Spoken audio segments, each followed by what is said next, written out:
Bueno, buen día. Mi nombre es Adamsuk Paula Macarena, soy residente de tercer año. Junto con el doctor Fiore vamos a presentar un caso acerca de cáncer colorectal, la evolución alejada. Buenos días a todos, ¿cómo les va? Es un placer compartir este ratito con ustedes. La idea de hoy era presentar un paciente con un cáncer colorectal y sobre todo hacer hincapié en la evolución alejada, que nos pareció que era sumamente interesante como para poder discutirlo y sacar alguna conclusión entre todos. Este, Acá Paula les va a hacer la presentación y creo que va a ser una excelente jornadita hoy. Adelante, Paula. Bueno, el caso es acerca de una paciente de sexo femenino de 62 años de edad con antecedentes de una cirugía de Dixon realizada el 21 de agosto de 2005 por un cáncer de recto. Se le había dejado una colostomía de seguridad. El informe de la anatomía patológica de la muestra informaba un adenocarcinoma moderadamente diferenciado de recto, úlcero infiltrante de 5 centímetros de largo que infiltraba el tejido perirrectal con invasión de vasos linfáticos y sanguíneos. El borde de la pieza quirúrgica tenía carcinoma a 0,1 centímetros y el estado de los ganglios eran 3 ganglios positivos de 15.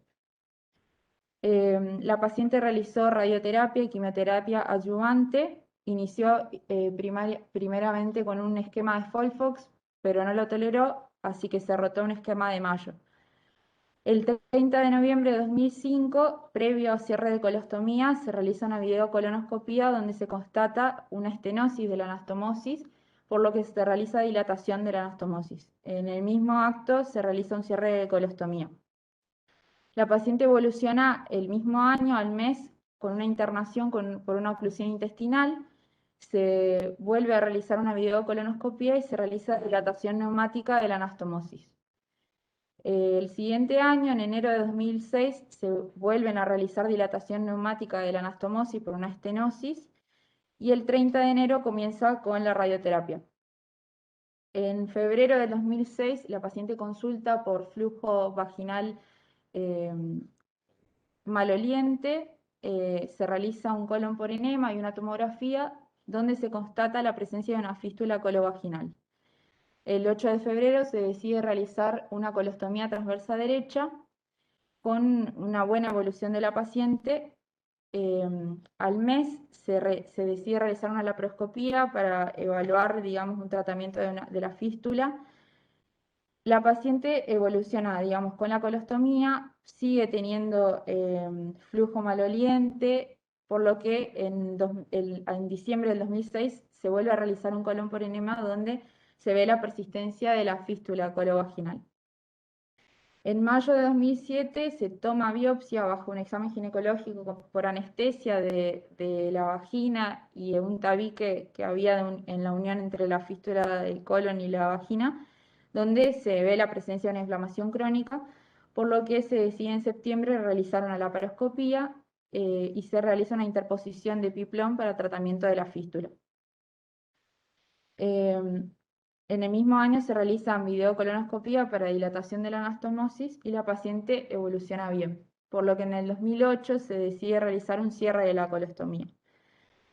Posteriormente, la paciente evoluciona con controles semestrales normales, no se evidencia recidiva ni enfermedad a distancia, y realiza el último ciclo de radioterapia y quimioterapia en 2006. Se le da el alta oncológica en el año 2016. Sí, alguna duda está bueno. ¿Alguna duda hasta ahora acerca del caso? Doctor Pierini, doctor Angiolini. Sí, quisiera preguntarle algunas apreciaciones sobre el caso. Primero, es muy interesante la información de la anatomía patológica. Me pareció que pasaron muy cerca del tumor. Me dio la impresión, o escuché mal, es en primera instancia. Después, en segundo, las fístulas rectovaginales actínicas son de muy difícil cierre, realmente es un problema cuando uno tiene una fístula actínica, porque hay un montón de factores que la hacen mucho más compleja que las fístulas ginecológicas o obstétricas, que son las que más comúnmente uno ve. con el epiplón nomás, debe haber sido siguiendo la clasificación del Aure, o qué clasificación hicieron para interpretar qué tipo de fístula era, si era alta, media o baja, respecto al recto y a la vagina. ¿Me escucharán o no? Sí, ¿me escuchan? Perdón. Sí, sí, la escuchamos. Entonces, ¿qué tipo de fístula era siguiendo una clasificación? Hay varias, pero la de Lauren es una de las que se puede tener en cuenta. Después, las dilataciones que hicieron, si en algunas tomaron biopsia de la zona estenosada, vi que hicieron varias dilataciones, como para poder predecir si podía haber existido algún tipo de recurrencia de la patología. Y si realmente muy bien todo el seguimiento. ¿No?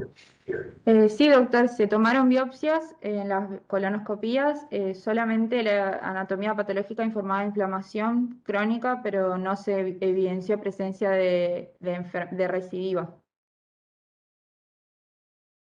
La cirugía se hizo un Dixon por un cáncer de recto medio. Vale decir que tenía... ¿Hola?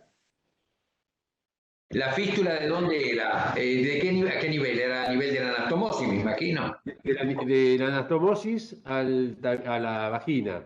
Les decía que era un tumor de tercio medio y se hizo un Dixon con una anastomosis al recto inferior. La estenosis era a ese nivel, las dilataciones fueron por estenosis de la anastomosis, se tomaron biopsias en las dilataciones y siempre habían dado negativas. Cuando aparece la fístula se la considera como una fístula punto de partida actínica, una fístula actínica baja a nivel de la anastomosis también. Se hizo una primera laparoscopía, se vio que no era fácil el acceso y se decidió suspender el procedimiento y persistir con la esperanza de que pudiésemos tener un bloqueo de la fístula hasta que se decide reintervenir. Vamos a bloquearle porque si no se mezclan. Hasta que se decide reintervenir a la paciente y hacerle la interposición de epiplón con el fin de desarrollar un parche que facilitara la cicatrización. Que facilitara el bloqueo. Que facilitara el bloqueo de la fístula. Eso es lo que se consiguió con este procedimiento y de allí en más, bueno, lo que comentó Paul. Los márgenes eran aceptables, no estaban comprometidos los márgenes y bueno, la presencia de ganglios era, como se dijo, 3 sobre 15 ganglios. ¿Alguna otra consideración, José? Sí, Julián? perdóname. ¿En algún momento se hizo algún otro estudio como para evaluar la zona pelviana en cuanto a adenopatías y demás? A ver si existiera algún compromiso en todo este periodo que existió desde el comienzo de la cirugía hasta ahora. Tuvo los seguimientos propios del tratamiento, durante el tratamiento oncológico y al finalizarlo, lo mismo con la radioterapia, y todo evidenciaba un paciente con un abdomen o una anatomía del abdomen bastante favorable, salvo la fístula y el comportamiento de esa fístula.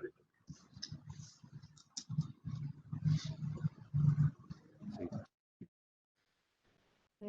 Bueno, la paciente desde el 2006 es dada de alta en oncología y bueno, reconsulta el 9 de diciembre del año 2020.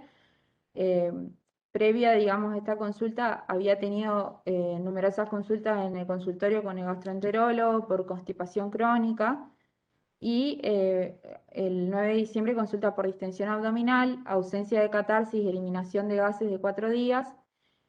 Con este antecedente de constipación crónica y a su vez tenía asociado un dolor sacro y anal crónico que se encontraba en seguimiento por medicina del dolor se había estudiado la columna lumbosacra con una resonancia que solamente evidenciaba cambios edematosos en tejidos grasos, pero compatibles con la radioterapia que la paciente había tenido previamente.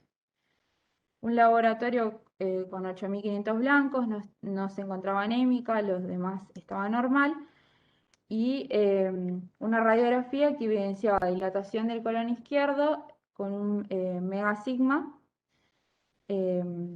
Ante estos hallazgos, ¿usted qué haría, doctor Pierini, doctor Angiolini Alvarado también. y Alvarado? No me acordé, ¿no? Quería preguntar. Trataron de hacer. Perdón, Adelante. No, adelante. Por favor. No, quería saber. ¿Trataron de ver el tránsito con una BCC o estudiar el colon ahí abajo? A ver qué estaba pasando. Tenía estudios previos a la internación, una colonoscopia normal, donde se podía. Tenía estenosis, pero era franqueable. La paciente tenía una estenosis franqueable, pero ya tenía, digamos, en el seguimiento por parte del consultorio de gastro, por esa consultación, tenía una dilatación del colon proximal a la anastomosis, pero ya digo, con una anastomosis franqueable.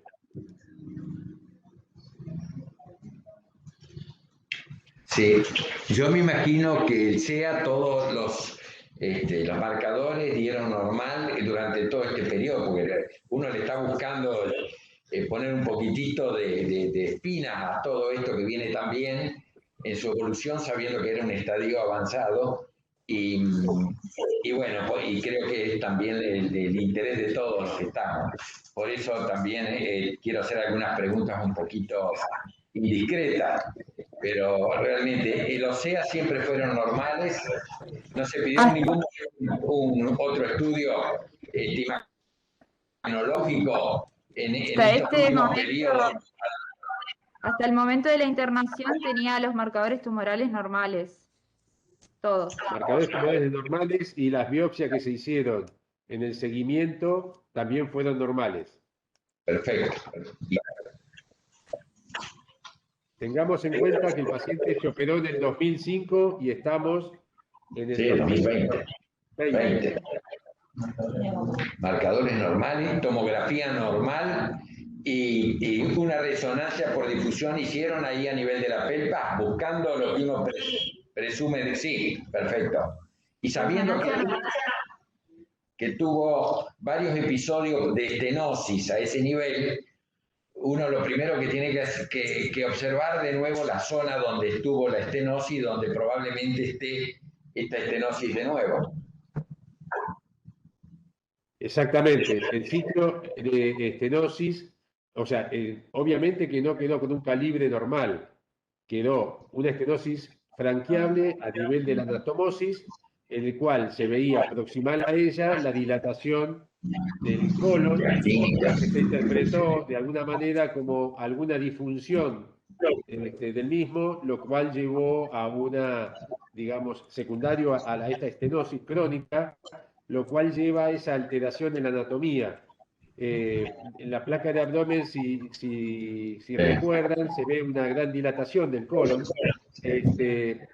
lo cual, a pesar de ello, la paciente, no es nuevo esto, ya lo tenía antes, y la paciente tenía tránsito, ayudada con algunos laxantes y cumpliendo con una vida.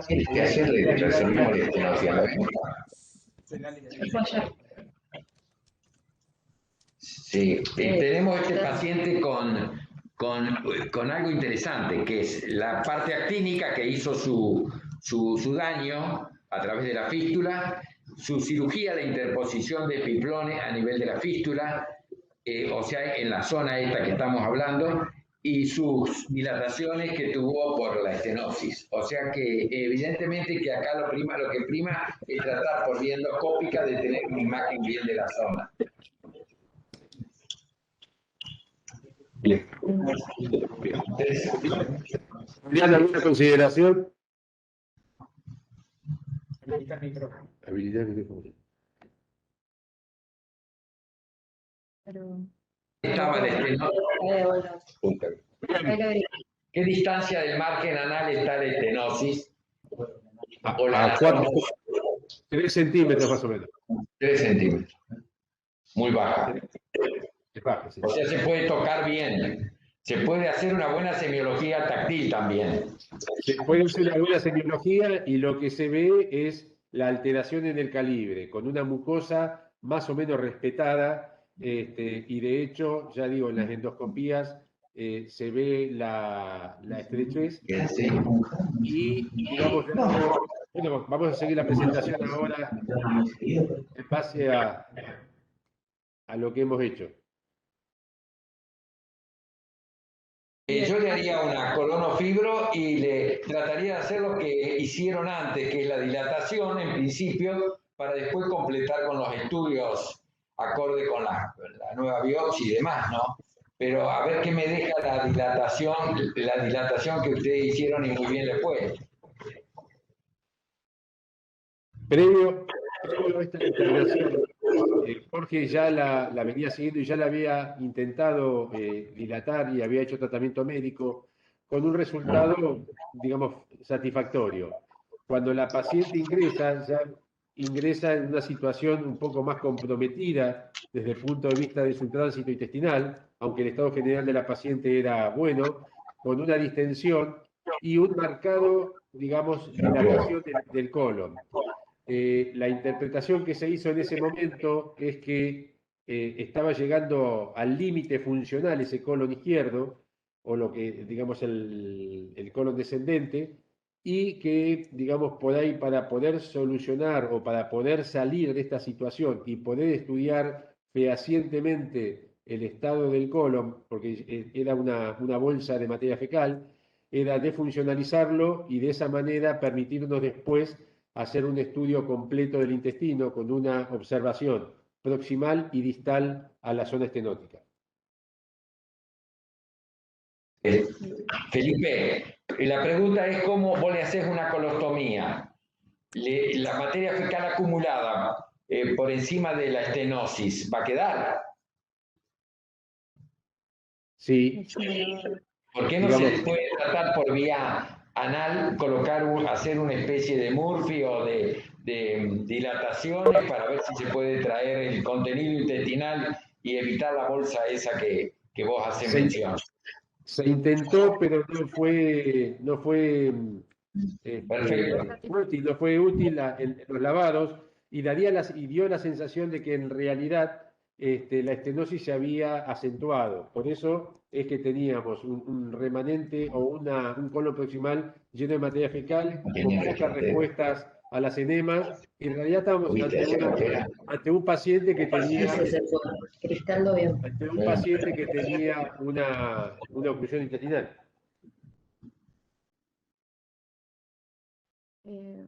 Bueno, ante esto... No, hay que hacer una colostomía, no hay duda, no le queda otra.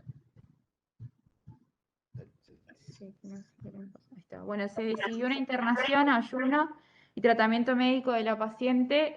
Como dijo el doctor, se habían intentado hacer enemas que no fueron satisfactorios. 48 horas posterior a la internación, la paciente persiste con distensión abdominal y falta de catarsis y eliminación de gases, por lo que se decide una resolución quirúrgica. Se realiza una colostomía ascendente.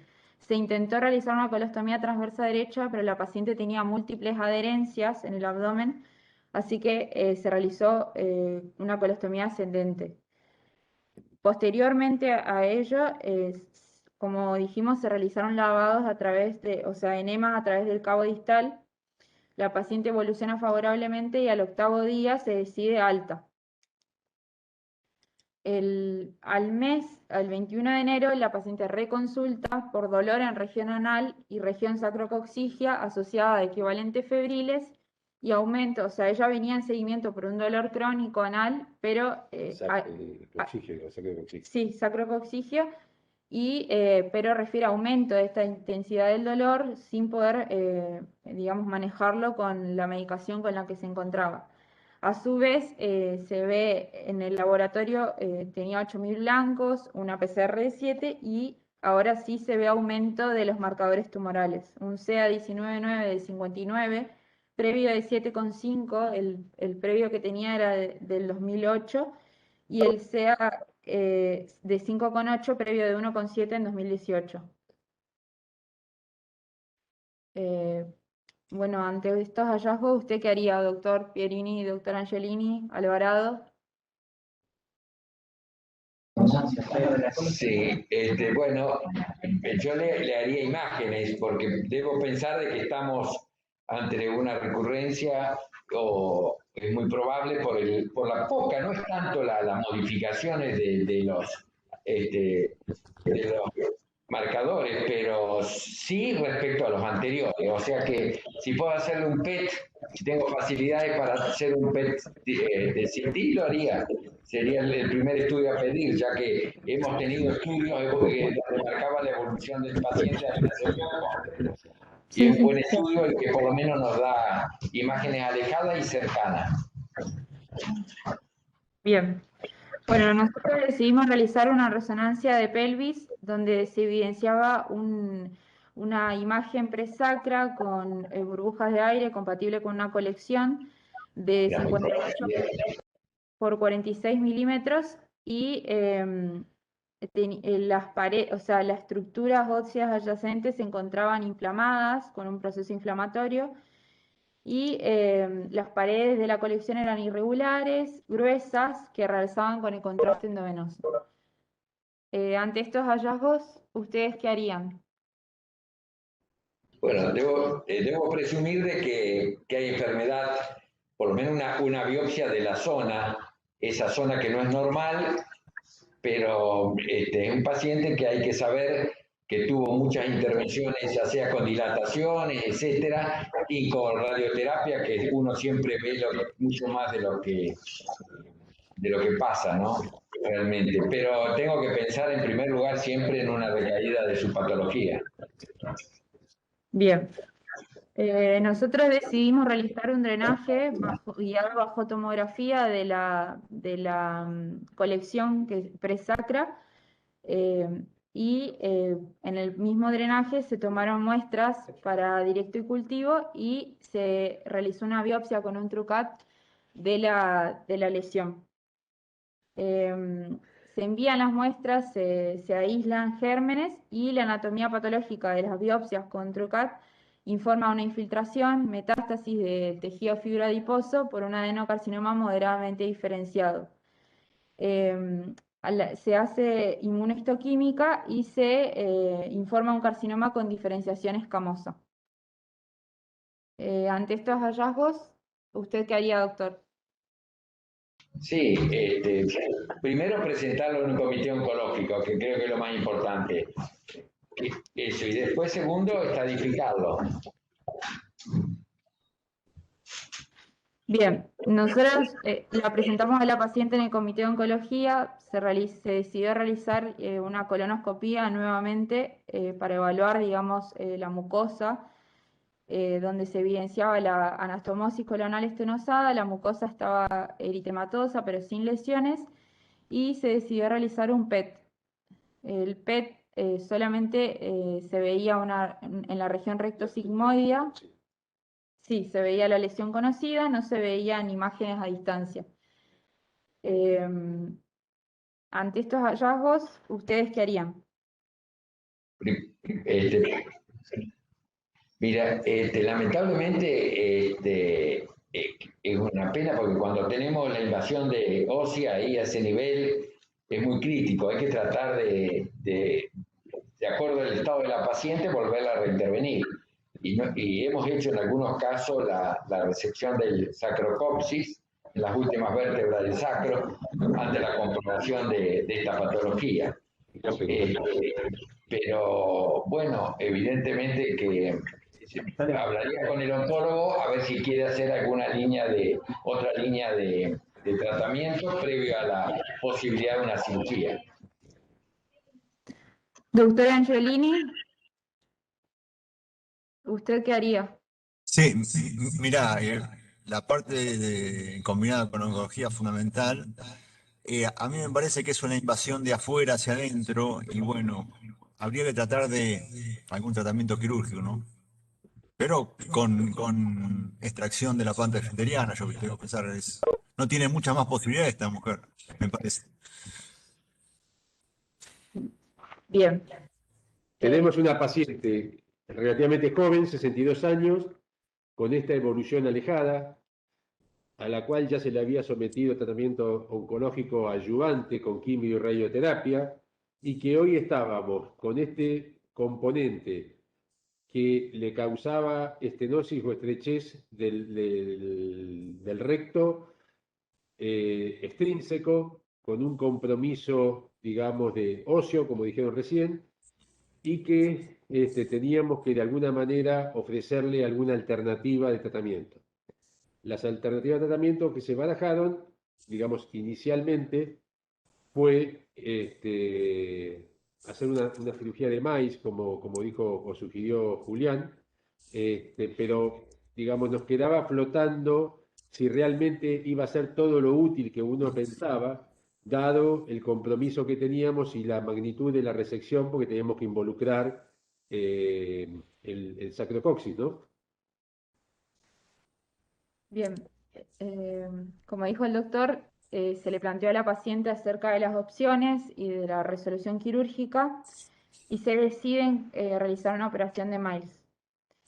Dentro de este plan quirúrgico, digamos, previo a la día de la cirugía, la paciente reconsulta por dolor en región hipogástrica, pelvis y pelvis asociada a dolor en la región sacrocoxigia que no mejoraba con la analgesia, no presentaba ni fiebre ni equivalentes febriles. Se decide internación para tratamiento del dolor Y se replantea nuevamente. y se replantea nuevamente realizar una imagen. Se realiza una tomografía donde se ve que comparado con el estudio previo que tenía de 18 de enero, la paciente tenía una lesión de mayor tamaño, donde se veían las paredes gruesas, se evidenciaba osteólisis en el sacro, y la lesión medía 69 milímetros por 62, ya era de mayor tamaño comparada con la previa. A su vez, acá como ven, se ve aumento de los marcadores tumorales, con un CEA de 59 previo y ahora tenía 146, y un carcinoma embrionario de 8,5 previo de 5. ¿Ustedes qué harían? Sí, yo insisto, lo que hubiera hecho a lo mejor previamente intentar sacar la parte ósea que estaba comprometida, porque el dolor evidentemente no se lo iba a calmar con la maíz, le iba a cambiar la patología a lo mejor, pero no el dolor ni los síntomas. La enfermedad hubiera quedado. Y ahora, que bueno, ya es de más tamaño, ¿se escucha o no? Sí, Me parece que estoy dando. Una aclaración, escucho. La paciente estaba en programa de cirugía de maíz con fecha operatoria, o cirugía de maíz con resección ósea, claro. Eso me gusta. Sí. cirugía de maíz con resección ósea, estaba con fecha operatoria e intercurre, digamos, con un nuevo episodio de dolor que no lo podía manejar con la medicación que venía siendo suministrada, razón por la cual se interna y la gente, digamos, de dolor le pide la imagen esa en la que vimos que en poco o relativamente poco tiempo había crecido la afectación.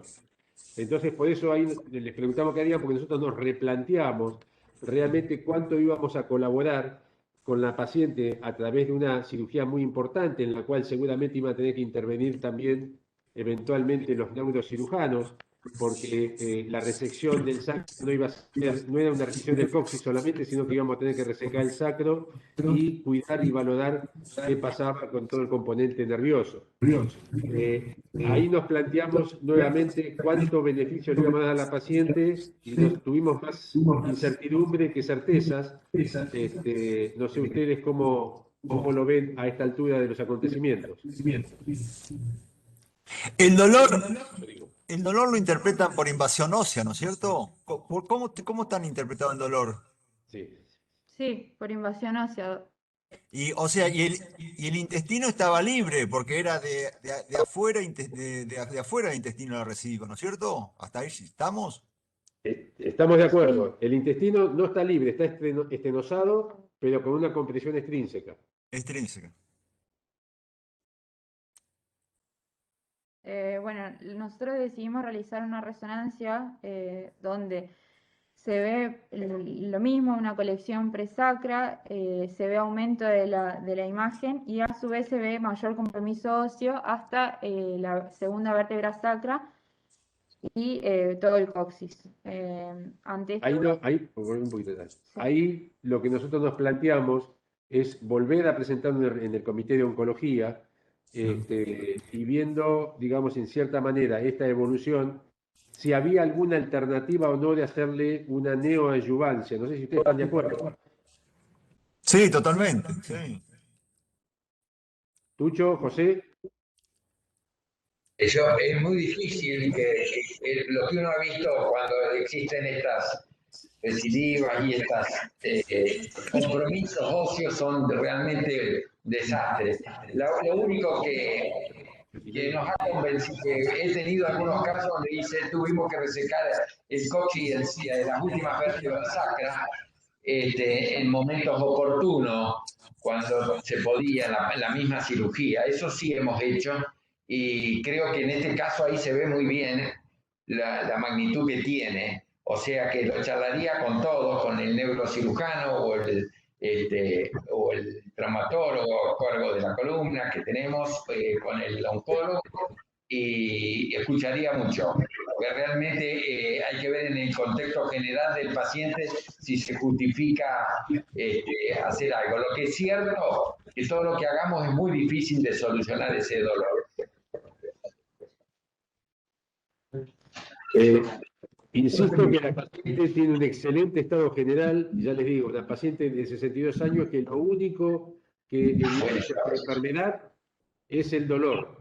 Digamos, por lo demás, la paciente no está adelgazada, no tiene repercusión en el estado general. Yo rezaría, ¿Cómo? rezaría a los ángeles, te explicaría bien porque queda con algún tipo de cómplice.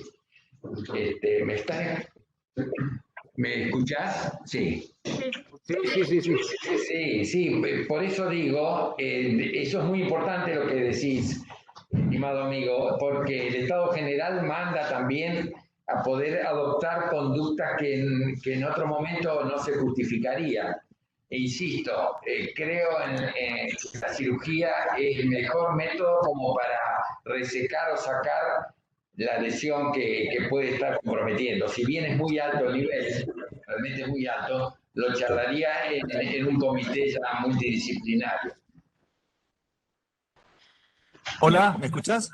Sí, Yo creo que es una paciente que está en buen estado general, pero está quemando etapas. Afortunadamente se ha ido para atrás, no se ha ido para adelante. Yo creo que la única posibilidad es, con traumatología, eventualmente con neurología, tratar la resección. Y bueno, hay que ver muy bien, yo creo que el aparato esfinteriano, porque es muy difícil hacer una cirugía sin sacar todo. Por suerte la parte ureteral, la parte ginecológica la tiene conservada todavía, me parece que está libre de enfermedad. Pero bueno, es cuestión de tiempo también esto, ¿no? sí.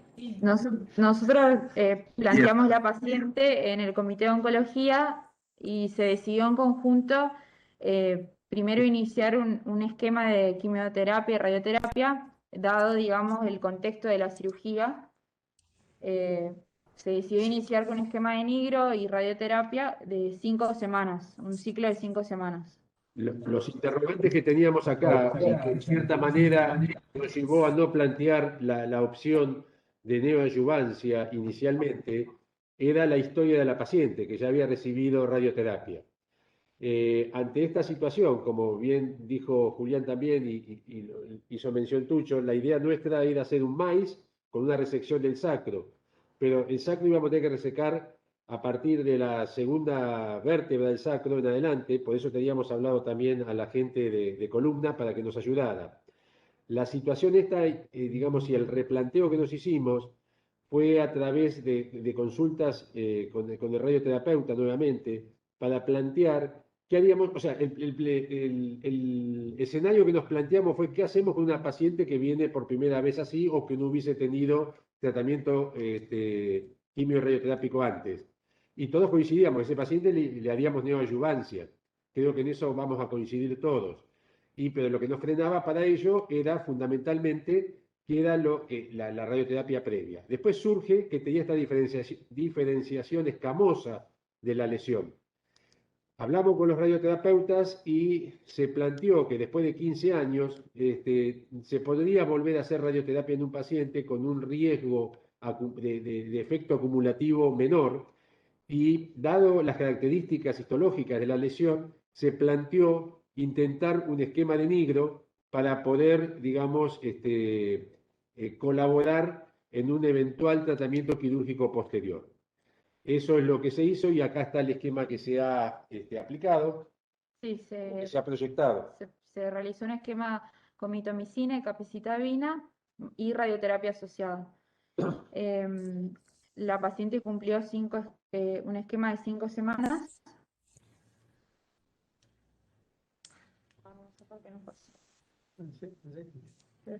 Ahí está.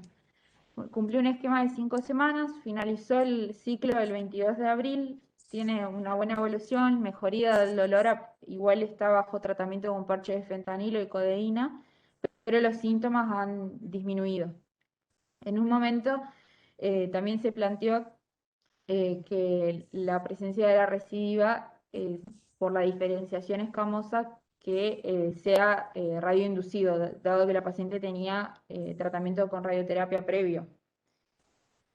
Como ven, ¿Te puedo hacer una pregunta? sí.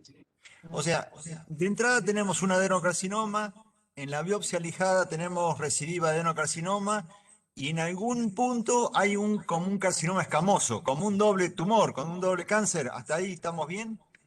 No, teníamos un adenocarcinoma inicial en el 2005. Sí. Y en la biopsia que se hizo cuando se drenó la colección y se hizo biopsia, el primer informe fue que era un adenocarcinoma, una Una metástasis de un recidiva adenocarcinoma. adenocarcinoma, El sí. cual, luego de hacerle histoquímica y demás, se comprobó que era una diferenciación escamosa, un cáncer con una diferenciación escamosa.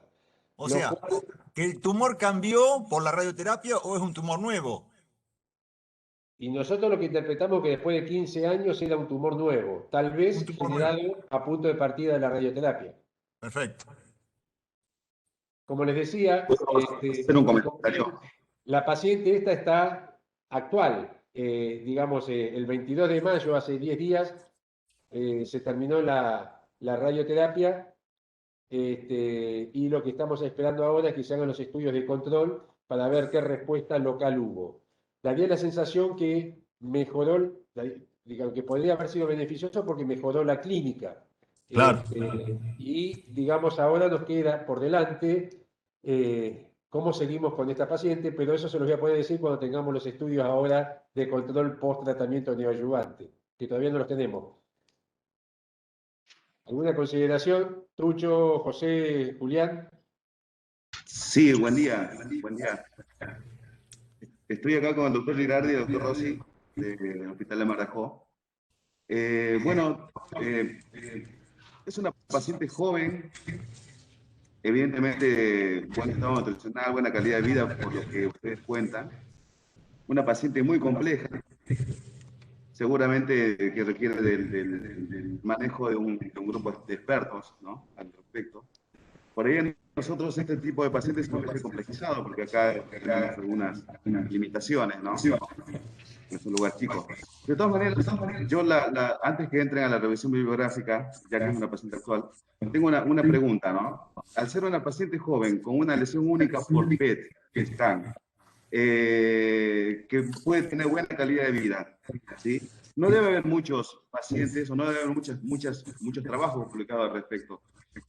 ¿Por qué no se beneficia esta paciente con una cirugía?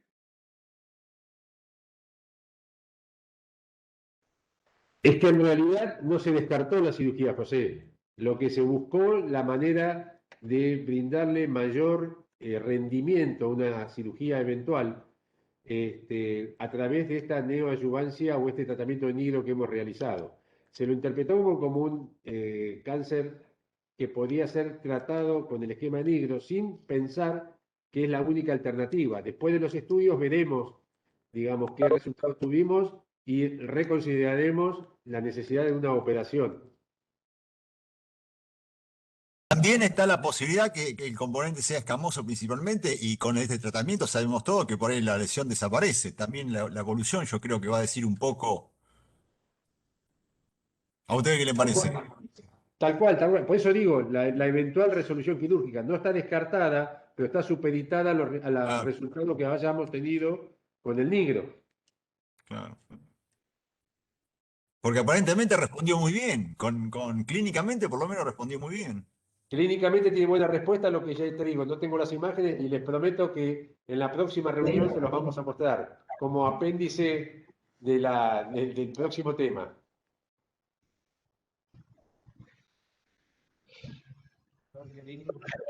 Sí, Fiorini. sí. Yo quiero poner énfasis que el tumor no era endoluminar, por lo que veo, sino era a través de los ganglios y del hueso el diagnóstico. No, no tenía nada que ver la parte mucosa y submucosa y demás. Es así, ¿no No, es cierto? sí, no Exactamente. estaba afectada la mucosa. O sea que no es habitual eso, otra de las cosas. Acá estamos viendo expresiones extra topográficas del lugar de origen. Nosotros hemos tenido hace poco un caso que vamos a presentarlo también de 3 tumores simultáneos en estómago, en colon derecho y en recto sigma. El de recto sigma vino escamoso el de recto sigma. Y ese sí tenía ganglios y demás cosas. Creo que es interesante estas discusiones y todo lo que se plantean está muy bien. Creo que el diagnóstico no hubiera sido factible si no se hubiera hecho el drenaje del absceso, porque el drenaje de ese absceso motivó el estudio inmunistoquímico y la certificación de que había algo más del adenocarcinoma. Y bueno, y estas cosas son interesantes como para no dar por vencido un paciente que realmente tiene que tener otras expectativas. Pongo énfasis en la cirugía, siempre a saber de que la cirugía es la gran expectativa que uno tiene. Y este sería un escamoso fuera de su lugar, a través de las metástasis o de los compromisos invasivos regionales. Perfecto, sí. Lo curioso de todo esto es que nosotros nos desayunamos con la existencia de este tumor, como se dijo, a punto de partida de la intención de drenar una colección presacra que estaba generándole la clínica al paciente, porque hasta ese momento, digamos, nosotros teníamos un colon que decíamos que estaba alterado funcionalmente, en el cual le habíamos tenido que hacer una ostomía y la idea era eventualmente hacerle una resección del colon no funcionante y digamos, un intento de reanastomosis o de un Harman directamente. Pero no nos planteábamos en ese momento que la paciente tuviese este tipo de tumor. Así que tuvimos que, digamos, rebobinar o recalcular, como dice el GPS, cuando tuvimos estos diagnósticos como para definir cuál era el camino más acertado para, digamos, ayudar a esta paciente a superar la situación. Digamos, como le dije recién, esto terminó recién. Vamos a ver ahora los estudios que le hagamos a la paciente para ver qué resultado tuvimos. No es un capítulo que esté cerrado. Yo creo que todavía ninguno de nosotros desestimamos la necesidad de seguir adelante, pero bueno, eso nos quedará como las temporadas de Netflix para una próxima temporada y contarles, digamos, cómo sigue la historia. Mientras tanto, Paula les va a dar una pequeña revisión bibliográfica que creo que va a sumar a la presentación. Una pequeña cosa, Fiolo. Sea como sea, esta enferma va a quedar con una colostomía definitiva, me parece, ¿no es cierto? Sea una Seguramente, forma u otra. seguramente. Seguramente. Bien. Bueno,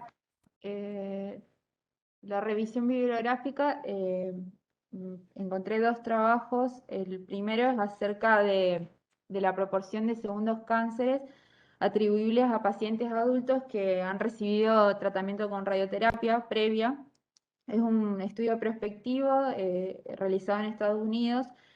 Se tomó un total de 647.670 pacientes de la base de datos de oncología de Estados Unidos.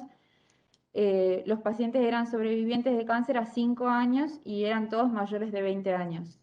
El estudio se realizó desde 1978 al 2007 y los criterios de exclusión de los pacientes eran aquellos que tenían más de 85 años, aquellos en los cuales no había información acerca del tratamiento radioterápico previo, los cánceres hematológicos, ya que, digamos, tienen tratamientos quimioterápicos y demás en paralelo, y los sarcomas de tejidos blandos. El seguimiento se hizo, digamos, a partir de 5 años después del diagnóstico del primer cáncer de los pacientes y terminó en la fecha del diagnóstico del segundo cáncer o cuando el paciente había fallecido o cuando se finalizó el estudio en el 2007. Se clasificó en 3 tipos de dosis de radioterapia: una dosis alta en menos de 3 centímetros de campo irradiado, una dosis media de 3 a 10 centímetros con 1 a 5 de dosis de radioterapia y una dosis baja mayor a 10 centímetros. Los sitios de localización de cáncer, bueno, eran 15 sitios: orofaringe, glándulas salivales, recto, ano, mama, pulmón, cuello uterino, endometrio, entre ellos. Y los resultados, se evidenció que 9% de todos estos pacientes habían desarrollado un segundo cáncer posterior, digamos, a una radioterapia, y que el riesgo se duplicaba si la dosis de radioterapia había sido alta. Entonces, o sea, se llegó al resultado de que por cada 1000 pacientes con radioterapia, 5 de ellos desarrollaban un segundo evento de cáncer. No sé, en este estudio no se centró en identificar si el sitio era el mismo o en otro lado, digamos, desarrollaban cáncer. Solamente se buscó encontrar un porcentaje de si desarrollaban un segundo cáncer o no. Y se vio que el mayor riesgo se veía en pacientes que habían tenido una edad más joven al iniciar el tratamiento, aquellos que habían tenido campos de tratamiento con radioterapia más grandes, mayor dosis y dependiendo del órgano irradiado. Por ejemplo, la mama y el endometrio eran órganos que tenía mayor porcentaje de segundo cáncer posterior a la radioterapia. Y el segundo trabajo es acerca de, digamos, de cuán efectivo es un tratamiento con una exenteración pélvica total, con una sacrectomía distal en pacientes con cáncer rectal recurrente. En este trabajo se incluyeron 163 pacientes con cáncer de recto que habían tenido una resección del cáncer de recto y que desarrollaron una recidiva local. Se identificaron 3 tipos de tratamiento, pero en este trabajo se dio importancia al tratamiento quirúrgico. Se estudió a aquellos pacientes que habían tenido una resección, digamos, de recto y se centró en el estudio de una resección radical con la eliminación de estructuras vecinas afectadas por la recidiva. El objetivo era describir las indicaciones quirúrgicas, aquellos aspectos técnicos y los resultados oncológicos de una exenteración pélvica total con una sacrectomía distal por un tumor recurrente. Se excluyeron aquellos pacientes que habían sido ya operados por una recurrencia previamente y se hizo un seguimiento con tomografía, resonancia y marcadores tumorales. Las técnicas: en 51 pacientes se realizó una resección abdominoperineal, en 38 se realizó una exenteración pélvica total y en 55 pacientes, además de haber realizado una exenteración pélvica, se hizo radioterapia intraoperatoria. 19 pacientes eran irresecables y 2 pacientes se les realizó una resección abdominoperineal y una sacrectomía distal. De los resultados, se vio que en el 84% de los pacientes había márgenes negativos y en 9 pacientes había márgenes positivos. A 3 pacientes a su vez se les realizó radioterapia y hubo 2 pacientes fallecidos. Como resultado se obtuvo que los pacientes que tenían márgenes negativos, 62% tenían una supervivencia 3 años y 42% 5 años. y de pacientes con márgenes positivos solamente había una supervivencia de 4 pacientes a los 3 años.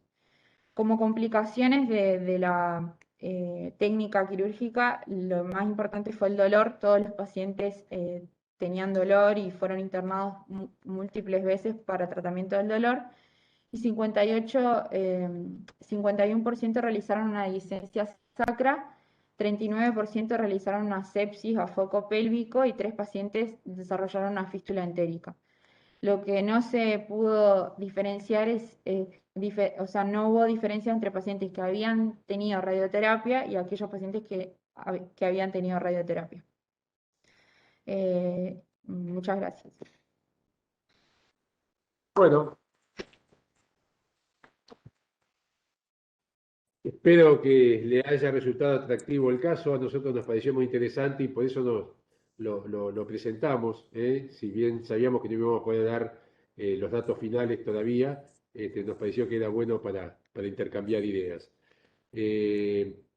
Por mi parte no tengo más que agradecerles la presencia, las opiniones, los aportes que seguramente nos enriquecen a todos.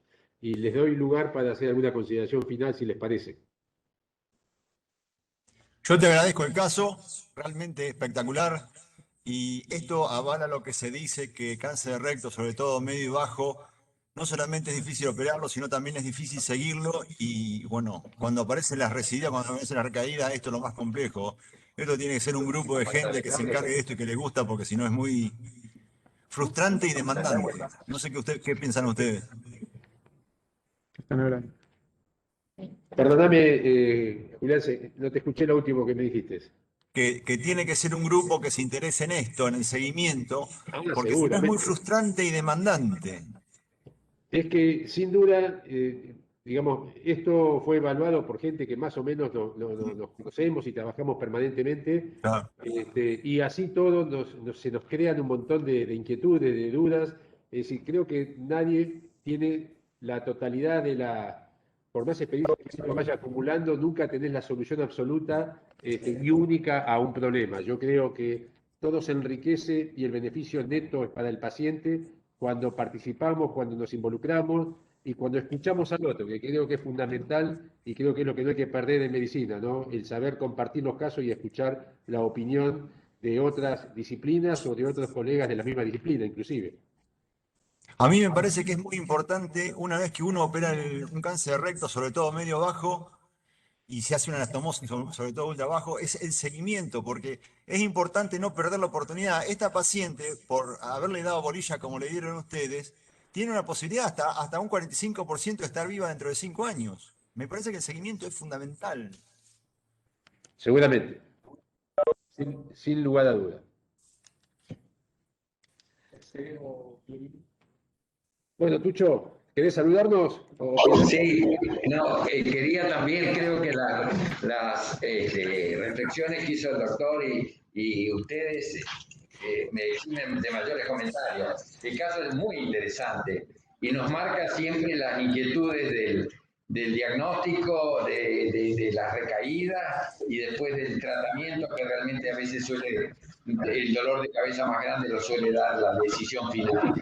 Te agradezco mucho porque estos atendidos nos enriquecen a todos, a la gente joven, a todos aquellos que realmente amamos la medicina y estos casos tan interesantes son una vez más nos ponen énfasis en la necesidad de trabajar en equipo y tener la posibilidad de consultar a distancia, que eso también es muy importante. Yo te agradezco, Eduardo, como siempre te distinguís con los casos interesantes. Muchas gracias a todos. Gracias, Tucho.